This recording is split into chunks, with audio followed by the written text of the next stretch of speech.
नमो अरिहंताणं नमो सिद्धाणं नमो आयरीयाणं नमो वज्रायाणं नमो लोय सव्यसाहूनम। वैराग्य पाठ संग्रह।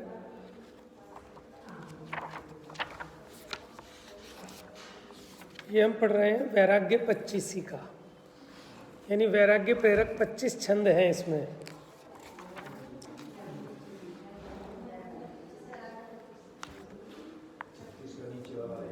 Page number 36। तो अब ये बता रहे थे कि गर्भ अवस्था में कैसे कैसे दुख सहे। एक बार ये पढ़ो आप 17 नंबर छंद से। उद्गल को जो रूप है उपजे विन से सोए, जो अविनाशी आत्मा सो कछु और न हो। देखो इसमें पूरी सम्यक दर्शन की विधि आ गई, पूरा भेद विज्ञान है इस छंद में कि जो उपजता और विनष्ट होता है वो पुद्गल है।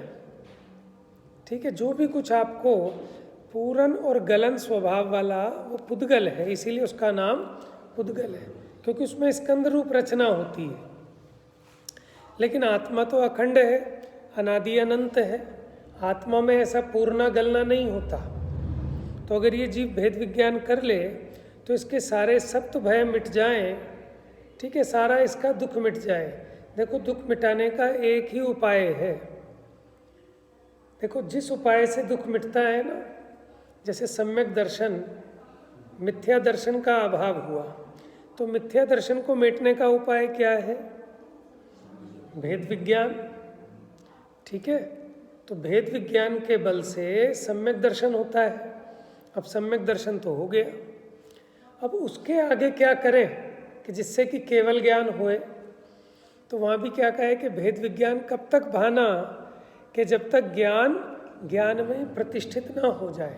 देखो सम्यक दर्शन होने पर आपको प्रतीति तो हो गई, श्रद्धान आपका ठीक हो गया, लेकिन उपयोग रूप दशा में तो हमेशा रहता नहीं।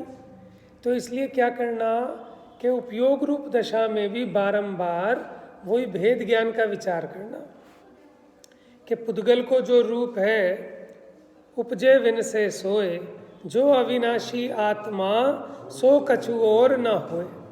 सम्यक दृष्टि के श्रद्धान में ये बात होने पर भी उसको सदा उपयोग रूप नहीं रहती। अगर उसको सदा उपयोग रूप रहे तो उसको केवल ज्ञान हो जाए। आप समझना कि उसको प्रतीति तो है, लेकिन उपयोग रूप तो भी दुकान पे बैठा व्यापार कर रहा है, तो उपयोग में तो भोग उसका चल रहा है, कषाय का, है ना। और जब वो विचार उसका उपयोग रूप होता है तो विशेष आनंद होता है, और उसी के बल पर उसका गुणस्थान बढ़ता है कि बार बार उस भेद विज्ञान का ही वो है ना, भावे क्या वो एक कलश है कि अविच्छिन्न धारा से कब तक भाना कि जब तक पर से छूटकर ज्ञान में ही प्रतिष्ठित ना हो जाए।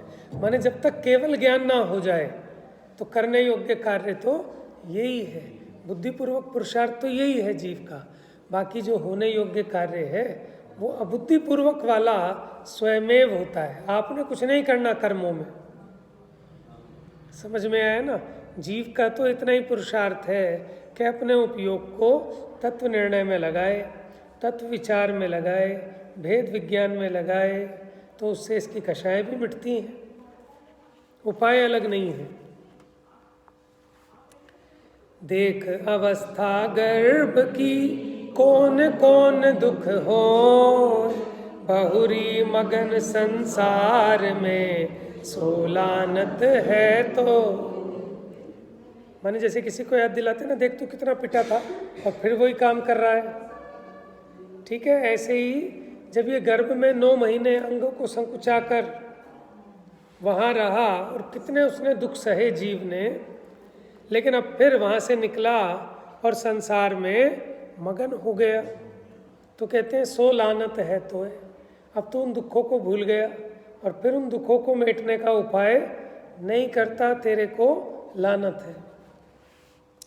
अधोशीष ऊरध चरण कौन अशुचि आहार, भूल जात संसार। ठीक है, कैसे रहा सर नीचे? आप कितनी देर रह सकते हो? माने खून निकल आएगा नसों में, नसें फट जाए दिमाग की ज़्यादा देर तक अगर आप नीचे सिर ऊपर पैर रहेंगे। लेकिन देखो वहाँ पड़ा रहा, और क्या आहार किया वहाँ? उसके लिए कोई अलग भोजन देती है माँ कि वहीं जो माँ के उसमें जाता है उसी मल आदि कोई ग्रहण करता है वो। थोड़े दिन की बात ये भूल जात संसार। अब वो जो बात थी कि वो थोड़े दिन की थी और वो भूल गया है जीव उसको। अस्थि चर्म मल मूत्र में रैन दिना को वास, तऊ न होए उदास।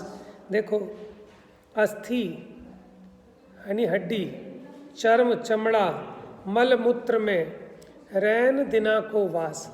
जब गर्भ में रहा तो कहाँ रहा बच्चा? वो दिन रात उसी मल में पड़ा रहा। देखे दृष्टि घिनावनो तऊ न होए उदास। अब ये चीज़ें आज इसको दिख जाए तो कैसी दृष्टि से देखता है? घिनावनी दृष्टि से देखता है। किसको? ये अस्थि चर्म मल मूत्र। लेकिन फिर भी इनसे विरक्त नहीं होता। ये जो शरीर है ये मलमूत्र से ही उपजा है, मलमूत्र का ही बना है, और इसमें से निरंतर मलमूत्र ही झड़ता है। तब तो विरक्त होना चाहिए ना इसको।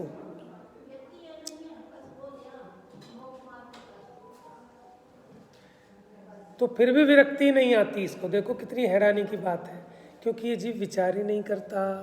माने वो विष्ठा पड़ी होगी ना, उसको देख के तो घिन आएगी, लेकिन जिसमें विष्ठा भरी हुई है उससे तो घिन नहीं आती इसको। कहाँ से आ रही है वो विष्ठा? है ना, थोड़ी सी शरीर के अंदर की हवा बाहर निकल जाए तो आदमी नाक बंद कर लेता, बदबू आ गई। लेकिन भाई साहब कहाँ भरी हुई है वो गंदी हवा? उस शरीर में तुम अपनापना कर रहे हो, है ना, और ऊपर से वो मखमली चमड़ा चढ़ा है तो बस शीशे में देख के बहुत बढ़िया। लेकिन अंदर क्या है इसमें? कहीं भी जरा सा कट लगे तो खून, पीक, मवाद, मल, मूत्र और है क्या? अल्ट्रासाउंड देखो आप, एक्सरे देखो, क्या है? डर लग जाए कि ये मेरा है अंदर से, कि ये मेरा स्वरूप नहीं है। रोगादिक पीड़ित रहे महाकष्ट जो होए, तबहु मूरख जीव यह है। अच्छा, कौन हाथ खड़ा करके कह सकता है बच्चे से बूढ़े तक कि मैं निरोगी हूँ, मेरे को कोई रोग नहीं है? कोई है ऐसा जो हाथ उठा के कह सके साहब मेरे को कोई रोग नहीं है? समझ में आया? देह व्याधि मंदिरम। हाँ, तो इसमें आश्चर्य क्या है? क्या कहा? देह व्याधि मंदिरम। देह व्याधियों का घर है। अब रोग इसमें नहीं रहेंगे तो कहाँ रहेंगे? आत्मा में तो रोग का प्रवेश है नहीं, तो फिर शरीर में ही रहेंगे। तबहु मूरख जीव है धर्म न चिंते कोय। देखो ये बड़ी गजब की बात है कि रोग आदि से पीड़ित रहता है, महाकष्टों को सहता है, ठीक है, फिर भी ये मूर्ख जीव है, तब भी धर्म का विचार नहीं करता। ठीक है, शरीर को कटवाने, ऑपरेशन कराने तो चला जाएगा, लेकिन ये नहीं सोचता कि धर्म ही सकल सुख देन। समझ में? तेरे दुखों को मिटाने में धर्म ही समर्थ है और कोई नहीं। और तुझे लग रहा है कि तू रोग के कारण पीड़ित है। रोग के कारण पीड़ित नहीं है, तू अधर्म से पीड़ित है। तेरे जीवन में धर्म नहीं है, तुझे धर्म की खबर नहीं है। आप मुझे बताओ, जिनको अभी हार्ट अटैक नहीं हो रहा, बीपी ऊपर नीचे नहीं हो रहा, वो सुखी हैं क्या? वो भी तो दुखी हैं। बताओ जगत में आप ऐसा कोई प्राणी बता दो जो सुखी हो।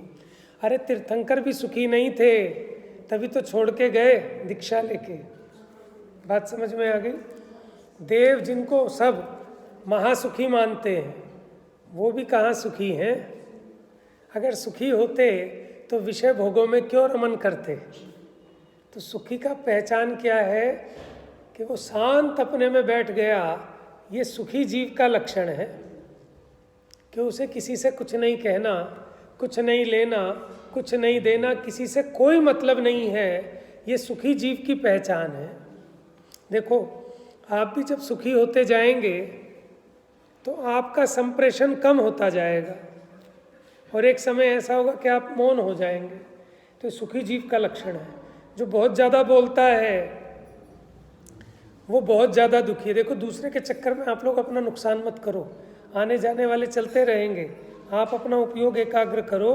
देखो, जिंदगी के 24 घंटे तो ऐसे ही चले जाते हैं, ठीक है। थोड़ी बहुत देर को समय मिलता है, या तो जब भगवान के सामने खड़े हो तो वो सबसे इम्पोर्टेंट टाइम है ज़िंदगी का।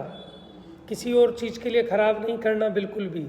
आप मान लो 10 मिनट भी आपको मिलते हैं भगवान के सामने खड़े होने के, तो उस 10 मिनट का पूरी ईमानदारी से यूटिलाइजेशन करना, नहीं तो उसमें कर्म भी बड़ा तीव्र बंधता है। समझ में आया ना? आप अपने घर में कुछ भी करें, बोले चाले, वहाँ कर्म नहीं बनता।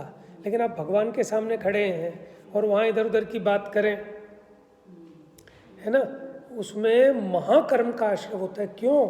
क्योंकि वो बड़ा कीमती, बड़ी मुश्किल से मिला था वो आपको टाइम, और उसमें भी तो खराब कर रहा है। बात समझ में आ रही है? ऐसे ही स्वाध्याय, बाकी समय तो अपना मान लो तत्व विचार में उपयोग नहीं लगता, उसमें मन में विचार तो आ ही जाते हैं कभी-कभी। तो मिटाने की कोशिश तो करते हैं ना, अपराध बोध तो करते हैं ना। अब कोई सोचे ही नहीं, वहाँ दूसरी बात लेके बैठ जाए, फोन करने लगे, इससे उससे चर्चा करने लगे। वेदी के आगे दूसरी बात तो शायद कोई नहीं करता, मन भी नहीं बसता। ठीक है, अब ऐसा है ना, आप कितनी देर खड़े होते हो वेदी के सामने? अब जो बेचारा 1 घंटे खड़ा होएगा वो बताएगा आपको। समझ में आया? अरे तुम्हारा भाग्य है कि तुम्हें 1 घंटा मिल रहा है कि वेदी के, नहीं तो बताओ 5 मिनट में चावल फेंक के आदमी आगे बढ़ता है कि आपका कितना महान पुण्य का उदय है। और 1 घंटा भी आपको पूजा के निमित्त से मिल रहा है। अब आप पूजा छोड़ दो, फिर खड़े होके दिखाओ 1 घंटा वेदी के आगे। अच्छा, अब एक बात और कह दूं आपको कि मंदिर में भी फालतू फंड में मत बैठना। क्यों कह रहा हूँ कि देखो, जब आपने पूजा करनी है, पाठ करना है, काम करना है, उस समय तो बैठो। अब आप फालतू फंड में बैठोगे ना तो वो आपको घर जैसा सही होने लगेगा। 2 बात इससे बनाओगे, 2 बात उससे बनाओगे, तो और पाप बांधोगे। क्योंकि विषय भोगी जीव है, बहुत ज़्यादा इसका परिणाम लगता नहीं। तो सब चीज़ें विचार कर अपने विवेक से निर्णय लेना चाहिए। बात समझ में आ रही है? आपको कुछ भी करना हो, कथा कहानी करनी है, कुछ करना है, तो बाहर जाके करो। क्योंकि वहाँ की जो गरिमा है, जो पवित्रता है, वो भाव नष्ट हो जाता है। ठीक है, रिसर्च ये कहती है कि बेडरूम है ना, वो सोने के लिए है। बेडरूम में आपके टीवी नहीं होना चाहिए, मोबाइल नहीं होना चाहिए, लाइट नहीं जलनी चाहिए, वो दिन भर बंद रहना चाहिए। बस जब आपने सोना है तभी खोलो और सो जाओ उसमें, तब देखो आपको बढ़िया नींद आएगी। ये जो लोगों को अनिद्रा की प्रॉब्लम हो रही है, वो किस लिए हो रही है?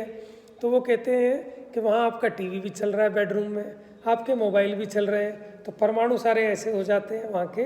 तो ये बात तो साइंस कह रहा है। तो मंदिर की पवित्रता, मंदिर की गरिमा वो तो अपने हाथ में है ना, कि हम वहाँ घर गृहस्थी की भी बात करने लग जाएं, इधर उधर की भी तेर मेर करें, फालतू प्रमाद करें। आप सोचो, अच्छी बढ़िया सभा चल रही है, हम मान लो भाषण दे रहे हैं, अब उसमें एक श्रोता भी जमाई ले ले ऐसे, तो सबको फैला देगा आलस प्रमाद, एकदम इफेक्ट आता है। आप किसी एक को देखो जमाई लेते हुए, ठीक है। हमारे एक सर थे और वो इतना चिढ़ जाते थे, उसकी इतनी क्लास लगाते थे जो जमाई ले ले उनकी क्लास में।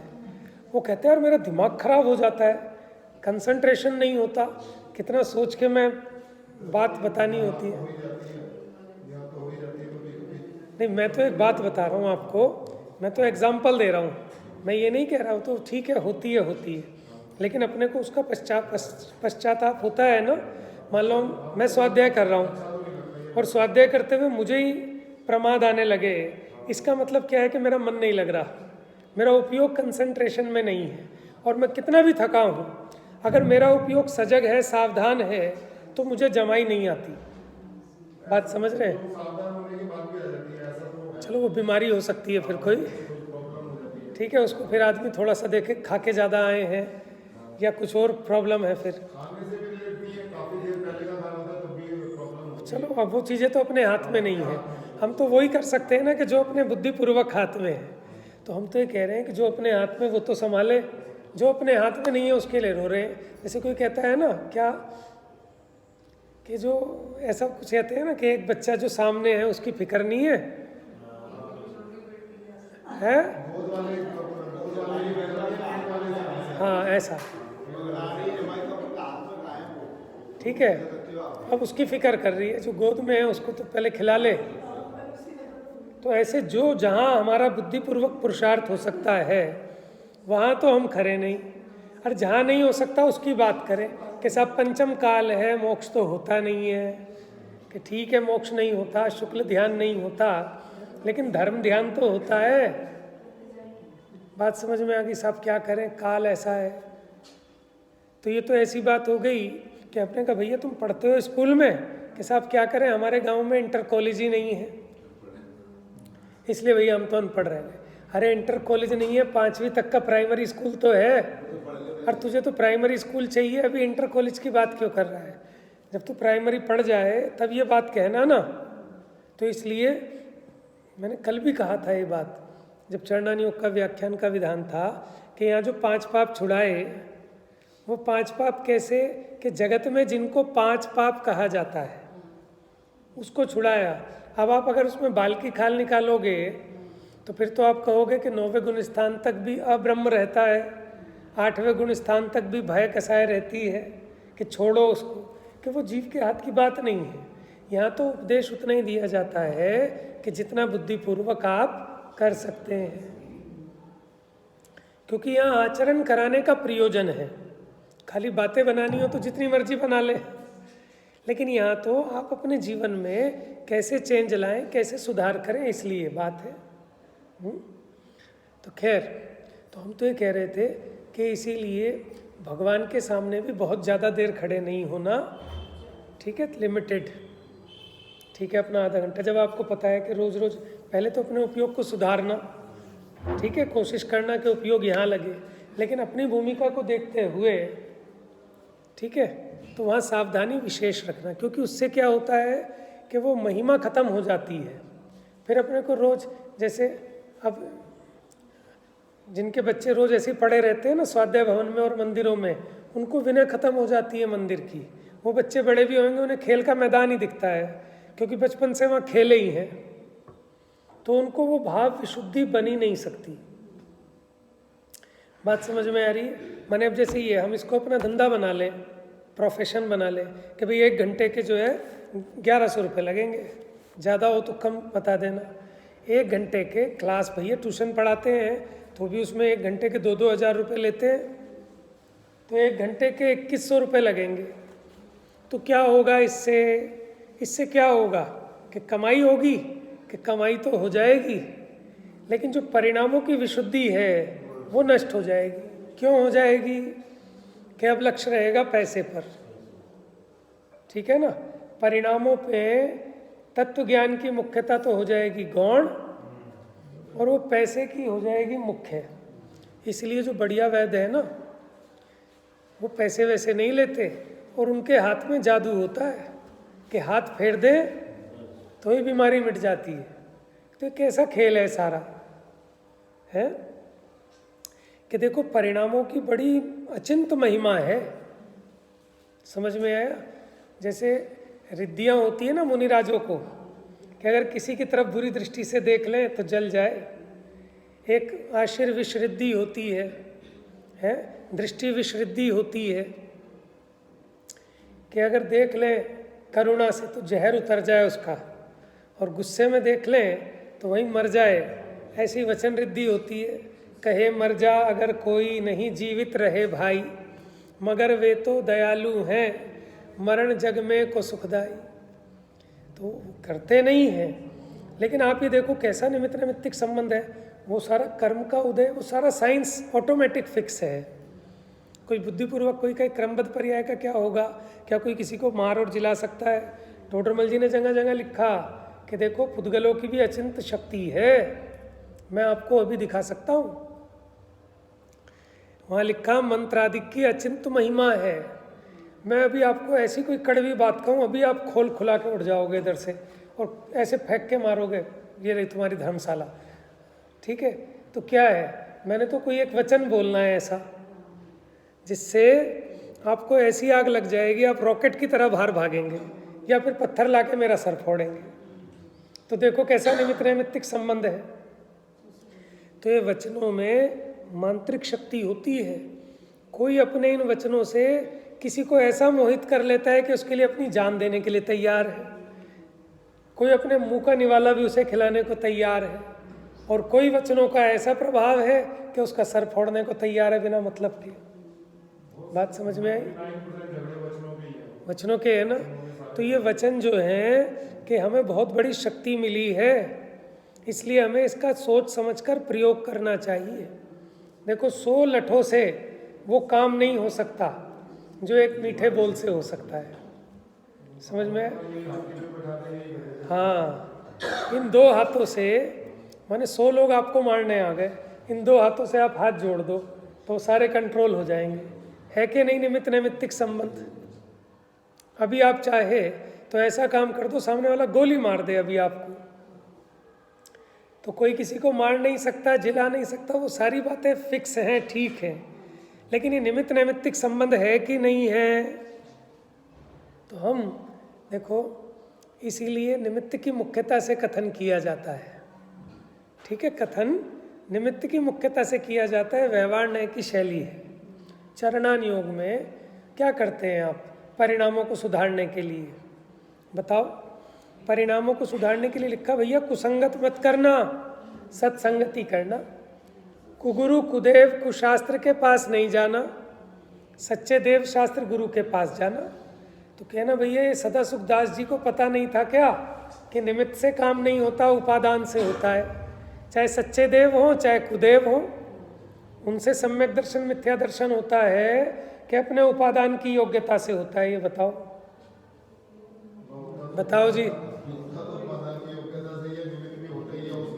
बात समझ में आ रही है? इसलिए एकांत नहीं करना किसी चीज का, नहीं तो फिर सच्चे देव गुरु धर्म और खोटे देव गुरु धर्म, उसमें क्या अंतर रहेगा? क्यों सत्संगति करना, कुसंगति छोड़ना? क्यों कह रहे हैं ऐसा? कि देखो जिस उपादान में अच्छा कार्य होने की होनहार है तो बुद्धिपूर्वक उसकी खोज सदनिमित्तों की होगी, असत निमित्तों से बचेगा। अब नॉवल पढ़ लो चाहे जिनवानी पढ़ लो, ये तो निमित्त है नहीं भैया। जब तेरा कल्याण होगा तो वहाँ जिनवाणी निमित्त होगी, और जब तेरा पतन होगा तो वहाँ नॉवल, टीवी, नाटक, सिनेमा ये निमित्त तो होंगे। बात समझ में आई? देखो जिनवाणी में मनमानी नहीं चलेगी, आप अपनी मर्जी से जो मर्जी बना लो। बनाना क्या, बना बनाया मार्ग है। एक होता है चारवाक मत। कौन सा? उसका नाम चारवाक इसलिए है कि चारू हैं उसके वाक्य। कैसे हैं? चारू माने क्या होते हैं कि मन मोहने, मन को मोहले, मनोहर होते हैं। उनका स्लोगन है लेट्स इंजॉय। एक संस्कृत की किताब है, किसी ने मुझे दी थी, वो चारवाक मत की है।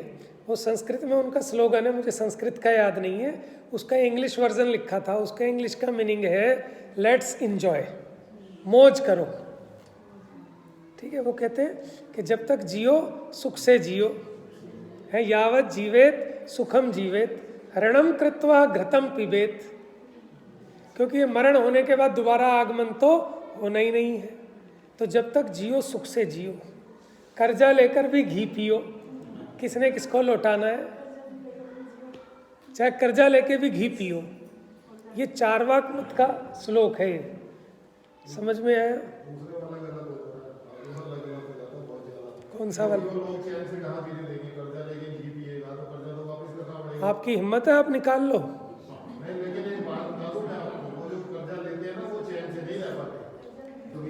ये तो आप सज्जन हैं, सुनो, आप सज्जन हैं इसलिए आप आराम से नहीं रह पाते। देखो वो बात ठीक है, लेकिन आप ये देखो, हमें अगर कोई किस्त भरनी है ना 1 तारीख को, तो हमें 31 तारीख से ही टेंशन रहती है कि उसके अलग रख दे भैया, यहाँ रबड़ लगा के, ये कल देने हैं। वो बातें सारी हैं, लेकिन वो बात ठीक है कि वो अपने परिणामों से दुखी रहेगा। लेकिन कई लोग ऐसे हैं कि उन्हें टेंशन ही नहीं होती। वो कह रहे हैं मेरे को क्या टेंशन है, टेंशन तो इसको होगी, पैसे इसने लेने हैं।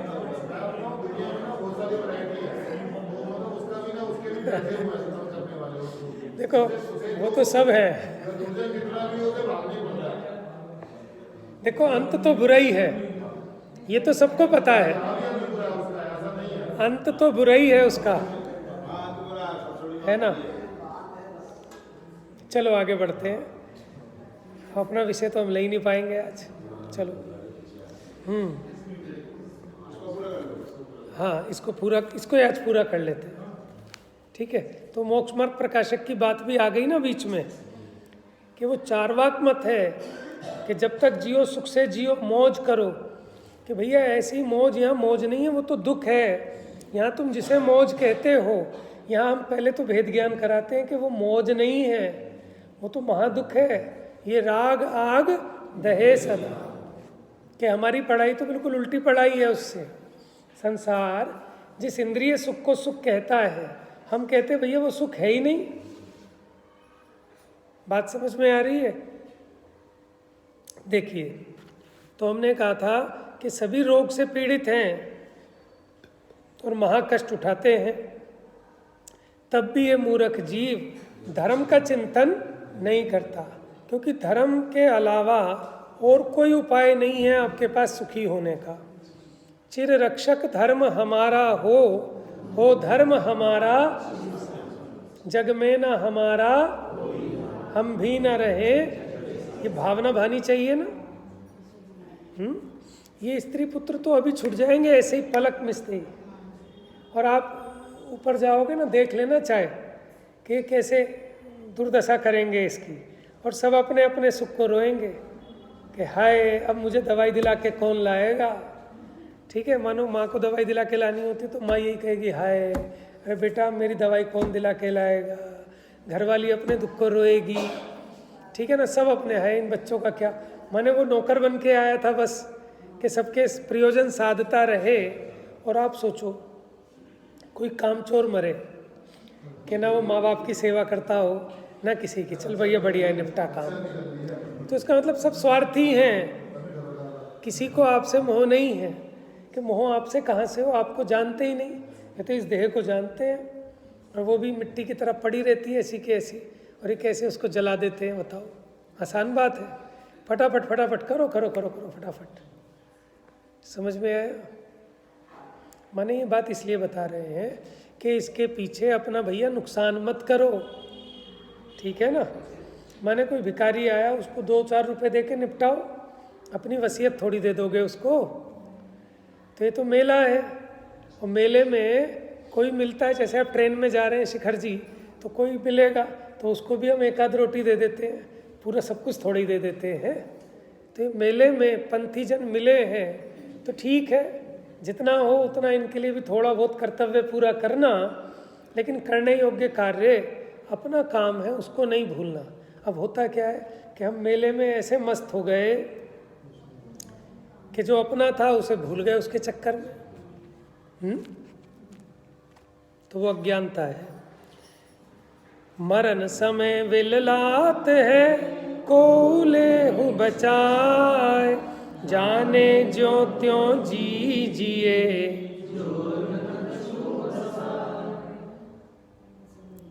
मरण समय बिललात है। अब जब इसका मरण का समय आता है ना, तब इसको समझ में आता है। कई लोग देख के आए होंगे मरण, कि जिसको अटैक पड़ता है ना, उसको समझ में आता है कि मौत के मुंह में से निकल के आया हूँ।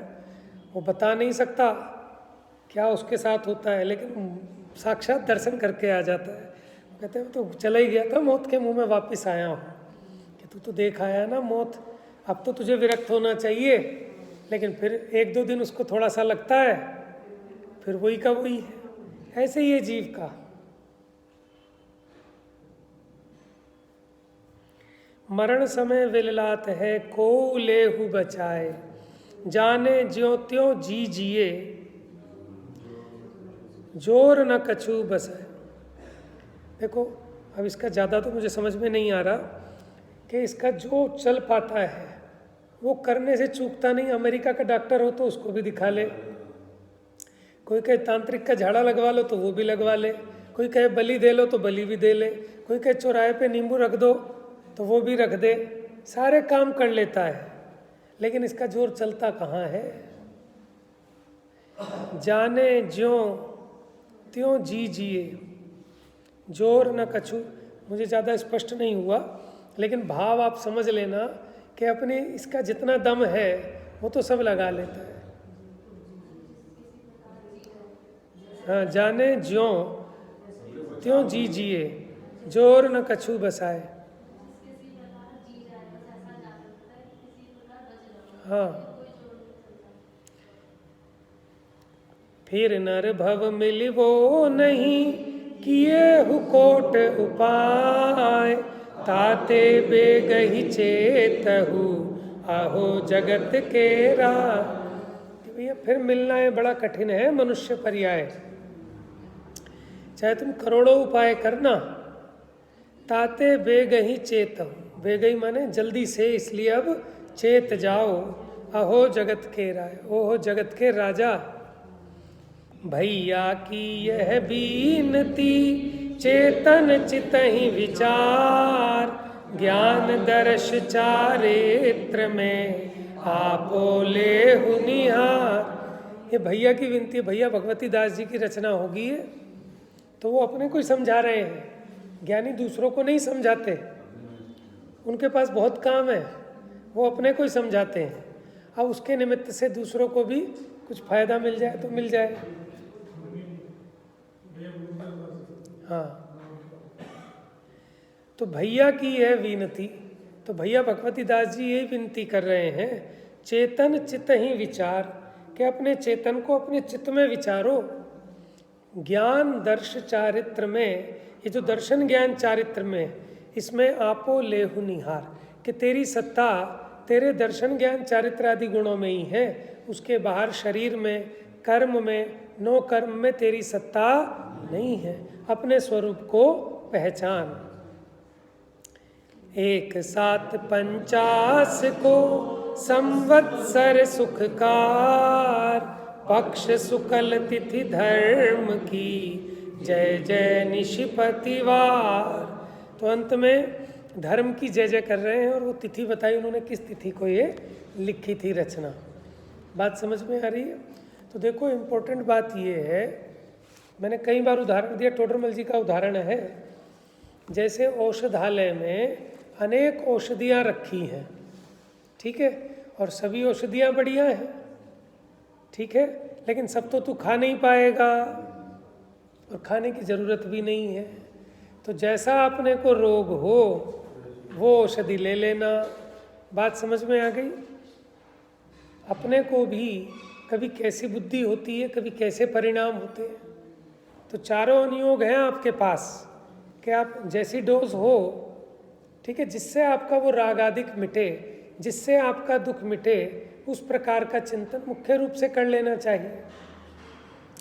और जो आप कह रहे थे ना, क्या चारवाक मत, ठीक है, अब वो लोगों को बड़ा अच्छा लगता है और बहुत पॉपुलर है, सबको यही बात अच्छी लगती है, खाओ पियो मौज करो। भाई सब 4 दिन की जिंदगी है, फिर अंधेरी रात है, अब जो मिला है उसका तो मज़ा ले लो। कि बात कहने में ठीक लगती है, लेकिन इसमें मज़ा है कहाँ?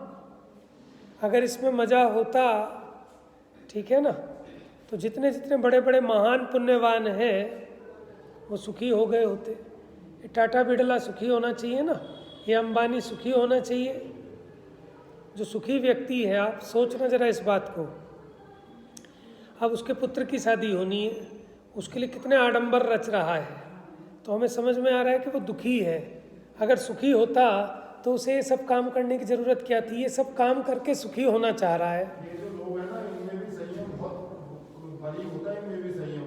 ये जितने जो बड़े बड़े लेवल पे पहुंच जाते हैं, जो तभी मेंटेन कर पाते हैं जब ये डिसिप्लिन में होते हैं बिल्कुल और संयम में होते हैं। बराबर, अगर इस तरीके से चले ना तो ये भी नहीं कुछ चल सकते। नहीं, कुछ ये नहीं। अपना व्यवहार सही रखेंगे तो ही आगे जाते हैं। हाँ। कोई आदमी आगे गया जिसने अपना व्यवहार सही रखा, और जो अगर मारने उसमें रहेगा तो वो परेशान ही रहता है, आकुलित ही रहता है। देखो एक सिंपल सी बात है, कपट न कीजे कोय, चोरन के पुर ना बसे, सरल स्वभावी हो, ताके घर बहु संपदा। आपने सुना कि चोरों के नगर होते हैं? कहीं कहीं नहीं होते। चोर चोर ही रहता है और सेठ हमेशा सेठ रहता है। सेठ के कितनी बार चोरियां हो जाएं, चोर फिर भी भूखा नंगा वो वहीं रहता है, कहीं छुप छुपा के बस्ती के कोने में इधर उधर। हाँ, तो वो जो आप कह रहे हो ना, वो कितना ही किसी पे डाका मार ले, कितनी चोरी कर ले, फिर भी चोर का चोर रहता है। और सेठ जी के कितने ही डाके पड़ जाएं, फिर भी सेठ जी सेठ के सेठ रहते हैं। तो भैया वो तो अपने उदय से मिलता है, परिणामों से मिलता है। इन लोगों में भी बहुत संयम होता है, ये जो आगे जाते हैं उसके बिना जिंदगी में भी, माने जीवन में भी जो सफलता है वो संयमित जीवन हो, अनुशासित जीवन हो। ठीक है, आपका व्यवहार कपट रहित हो, तब वो जगत में सक्सेस मिलती है लोगों को। बिना गुडविल के तो लौकिक में भी आपकी साख नहीं चलती। ठीक है ना, वो तो है ही। लेकिन अपने को तो अलौकिक बात करनी है कि वो दुख मिटे कैसे जीव का। तो पहले तो जान लो भैया अपना दुख है क्या। दुख तो तभी मिटाना, आप जिस भी दुख को मिटाने चले हैं वो वास्तव में आप गहराई में विचार करेंगे तो वास्तव में वो दुख अपना है ही नहीं। कि साहब शरीर में बीमारी है, कि ये तेरा दुख है, शरीर तेरा है? पैसा नहीं है बैंक में, अकाउंट में पैसा नहीं है, तो तेरा दुख थोड़ा ही है। तेरा दुख है कि तुझको इच्छा है, अभी तेरी इच्छा मिट जाए तो तेरा दुख मिटा मिटाया है। ये इस बात को ये जीव विचार ही नहीं कर पाता। तो जब भी आपको इच्छा जगे, आपको दिखना चाहिए कि देख मैं दुखी हुआ हूँ। और समझते क्या हैं कि मेरे पास ये चीज़ नहीं है ना, इसलिए दुखी हो रहा हूँ। कि इसलिए दुखी नहीं हो रहा, ये चीज़ें तो सिद्ध भगवान के पास भी नहीं है, मुनिराज के पास भी नहीं है, वो तो दुखी नहीं है। कि हमारे पास साइकिल है, अब तो एक स्कूटर चाहिए, इसलिए हम दुखी हैं। कि तेरे पास साइकिल तो है, ठीक है, और ऐसे भी जीव हैं जिनके पास साइकिल भी नहीं है और वो भी मस्त है। तो तू दुखी हो रहा है तेरी इच्छा से। तो इच्छा मेटने का जो श्रद्धान है वो आश्रव तत्व का सम्यक श्रद्धान है, जिसको अपनी इच्छाओं को मेटने का माने वो ध्यान ही नहीं लगता, उसको आश्रव तत्व की खबर ही नहीं है। बात समझ में आ रही है? और होता रहे और मस्त रहो बस। तो ऐसे मस्त कैसे रहा जा सकता है? जीव तो दुख भोग ही रहा है ना, आकुलता की अग्नि में, कषायों की भट्टी में निरंतर झूल रहा है। और आजकल 90% लोग डिप्रेशन में हैं। उनकी बातों से पता लग जाता है कि कितने भयंकर डिप्रेशन में है। सबकी कोई ना कोई टैबलेट चलती रहती है, टेंशन की, स्ट्रेस की, इसकी उसकी। अगर आप थोड़ी देर बात कर लो ना, आधा एक घंटा किसी से, तो आपको समझ में आ जाएगा भैया ये तो बहुत भयंकर डिप्रेशन में है। क्यों? देखो जो जितना ज़्यादा बाहर में लग रहा है ना, आप समझना वो उतना ज़्यादा दुखी है। देखो बहुत ज़्यादा मेकअप कौन करेगा? जो बहुत ज़्यादा कुरूप हो। वो था ना एक माइकल जैक्सन, वो कितना भयंकर, माने उस प्लास्टिक सर्जरी वर्जरी सब करा के रखता था। तो आप सोचो कितना भयंकर कुरूप, जल गया था वो किसी प्रोग्राम में, तो कितना भयंकर कुरूप था। उसके पास हमेशा 25 डॉक्टरों की टीम रहती थी एवरी टाइम, और उसके लिए सारी व्यवस्था थी। उसने उम्मीद लगा रखी थी कि 150 साल जीऊँगा। हाँ, तो एक एक खाना पीना, एक एक चीज़ें उसकी नपी तुली होती थी हिसाब से, इंजेक्शन से, रिसर्च होके, लेबोरेटरी भी थी, सब चीज़ें। लेकिन 55 साल की उम्र में चला गया। तो मुझे कहना ये है कि जहाँ ज़्यादा गंदगी होगी, ठीक है, वहीं आपको लीपापोती ज़्यादा करनी पड़ेगी ना। बात समझ रहे हैं? तो जो व्यक्ति जितना बाहर में ज़्यादा लग रहा है, जिसे ज़्यादा फैशन चाहिए, ज़्यादा चमक धमक चाहिए, ज़्यादा रंग राग चाहिए, तो आप समझना उसके आग बहुत ज़्यादा लगी हुई है अंदर में, वो बहुत बड़ा बीमार रोगी है। जो जितनी ज़्यादा दवाई खा रहा है वो इस बात का लक्षण है कि उसका रोग बहुत भयंकर है। बात समझ में आ रही है? तो मैंने देखा कि जो लोग ज़्यादा बाहर दिखावे में ज़्यादा रहते हैं ना, वो अंदर में डिप्रेशन में है। इसीलिए उन्हें बाहर की ज़्यादा आवश्यकता है कि घुलने मिलने की, दूसरों के आने जाने की, हर हफ्ते हर महीने कुछ ना कुछ प्रोग्राम करके जोड़ने की, कि अगर ये ना करें तो हॉस्पिटलाइज हो जाएंगे। बात समझ में आ रही है? तो इसलिए जीव को पहले पकड़ना चाहिए कि वास्तव में मेरा रोग है क्या, मेरा दुख है क्या। कि अभी तो इसको लगता ही नहीं कि मैं तो दुखी हुई नहीं। भगवान के सामने भगवान पूछो भाई बता तेरा दुख क्या है, तो दुख तो कुछ नहीं है। फिर किस लिए आए हो? कि कुछ नहीं, बस दुकान बढ़िया चलती रहे, ठीक है, शरीर ठीक चलता रहे, बस इसलिए आए भगवान। ठीक है, अच्छा शरीर चलता रहेगा, कब तक चला लोगे शरीर को बताओ? तुम क्या चाहते हो 90 साल में भी झुर्रे नहीं पड़े, शरीर में कोई बीमारी ना लगे? ठीक है, तो भी छोड़ना तो पड़ेगा ना इस शरीर को, है? और हर समय समय ये जीव मर रहा है कि नहीं मर रहा है अपनी इच्छाओं से। और इच्छा पूरी कैसे हो? जगत तो एक है और जीव अनंत है, और हर एक बंदे को ये तीनों लोक चाहिए, और वो भी इसके इच्छा रूपी गड्ढे में एक अणु के समान है। तीनों लोक भी मिल जाएं तो अब बताओ किसका कैसे पूर्ति होगी? तो असंभव है। तो इच्छाएं मिटानी पड़ेंगी। तो सुखी जीव जितना होगा वो भीतर में अंतर्मुख होता जाएगा, और जो जितना ज़्यादा बाहर में फैल रहा है आप समझ लेना वो उतना ज़्यादा दुखी है। उसके बिना वो पागल सा हो जाता है। अगर उसके घर में कोई आना जाना ना हो ना लोगों का, तो वो पागल हो जाए, सुसाइड कर ले। वो इतने डिप्रेशन में हैं लोग घर पे अकेले नहीं रह सकते कि नहीं साहब या तो आप हमारे आ जाओ, नहीं तो हम आपके आ जाएंगे। समझ में आया? 2 घड़ी ये जीव एकांत में बैठ के अपना विचार नहीं कर सकता। इसको ऐसा लगने लगेगा जैसे बिच्छू काट रहे हैं मुझको, तो इसको पकड़ में नहीं आ रही कि कितनी कषायों की भट्टी में ये जीव चला जा रहा है, और आंख बंद करके दौड़ चल रही है, बस काल को पूरा कर रहे हैं। तो भैया जिनवाणी के अध्ययन ही एक ऐसा उपाय है इस कली काल में कि जिससे दुख मिटाने का जो मास्टर की है वो आपके हाथ आ जाएगी। ठीक है ना? मिटाओ नहीं मिटाओ वो आपके ऊपर है, लेकिन लेके तो रख लो कम से कम। ठीक है ना? और लेकिन जो लेगा वो मिटाएगा भी। देखो यहाँ जो जीव आ रहा है वो यही सोच के आ रहा है, नहीं तो यहाँ एंट्री होना मुश्किल है। बहुत भाग्य चाहिए, बहुत पुरुषार्थ चाहिए। जगत की चकाचौंध इतनी है, ठीक है, ऐसे ऐसे माध्यम जुड़ गए कि अब आपको कुसंगति के लिए किसी को बुलाने की ज़रूरत नहीं है। एक ही आ गया ना मोबाइल फ़ोन हाथ में, बेचारे बुढ़े लोग भी हैरान परेशान हो रहे हैं बुढ़ापे में।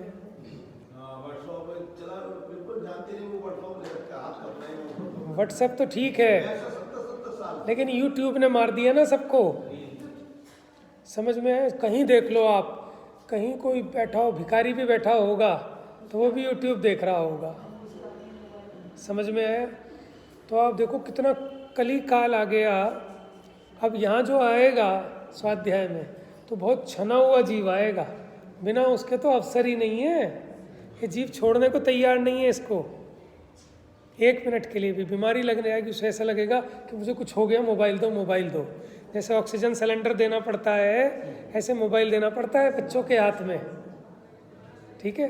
वो क्या कह रहा था, वो क्या है ज्ञानो, क्या हो रहा था बेटा उस दिन? डेफिशिएंसी सिंड्रोम होता है ना, बॉडी में किसी विटामिन की कमी हो जाए, शुगर कम हो जाए, बीपी लो हो जाए, तो कुछ होता है ना।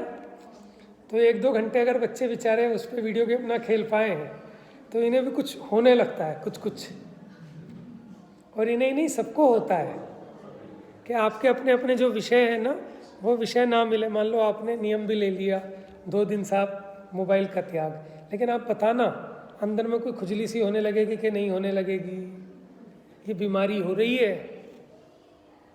तो इसलिए कह रहा हूँ कि बड़ा मुश्किल है। तो मैंने बात बीच में कही थी कि हमें आधे घंटे का समय मिला, लेकिन उस आधे घंटे को ईमानदारी से हम जिस काम के लिए आए हैं उसमें लगाएंगे तो भी रिजल्ट आ जाएगा। लेकिन हम उस आधे घंटे को भी ईमानदारी से नहीं लगाते, बुद्धि इधर उधर घूमती रहती है। कोई भी आएगा, अरे आओ सब बैठो, यहाँ बैठो, अरे इनके लिए वो ले आओ, पंखा बंद कर दो, पंखा खोल दो। भैया बहुत नुकसान हो रहा है। भगवान के सामने खड़े होकर भगवान के सामने कुछ दूसरा और कोई दिखना नहीं चाहिए। देखो कोशिश तो करें, एकदम नहीं होगा, लेकिन बताओ हमारे पास टाइम कहाँ है। कितनी मुश्किल से वो 10 मिनट मिलते हैं और उसको भी हम ऐसे ही खो के चले जाएंगे तो फायदा क्या है। 15 मिनट हम स्वाध्याय कर रहे हैं, उस स्वाध्याय में भी अगर अपने उपयोग को सूक्ष्म ना करें तो फिर तत्व विचार कैसे चलेगा। देखो घर में तो चल नहीं पा रहा, कम से कम जब जिनवाणी सामने है, जब हम इसी काम के लिए आए हैं उस समय तो चलता है ना। बुद्धि पूरी की पूरी उस पर विचार करती है तो उस विचारों को गहराई मिलती है। इसलिए उपयोग को एकाग्र रखना चाहिए। ठीक है, अपना नुकसान मत करो किसी दूसरे के चक्कर में। वो दूसरा आया ना, बैठ भी जाएगा, उसको पढ़ना है तो पढ़ भी लेगा, देखना है तो देख भी लेगा, वो उसकी खुद की जिम्मेदारी है। ठीक है, हमारा उपयोग डाइवर्ट नहीं होना चाहिए। ठीक है, बस चर्चा हो गई, बाकी कल। जा वाणी के ज्ञान से सूझे लोकालोक, सो वाणी मस्तक नमो।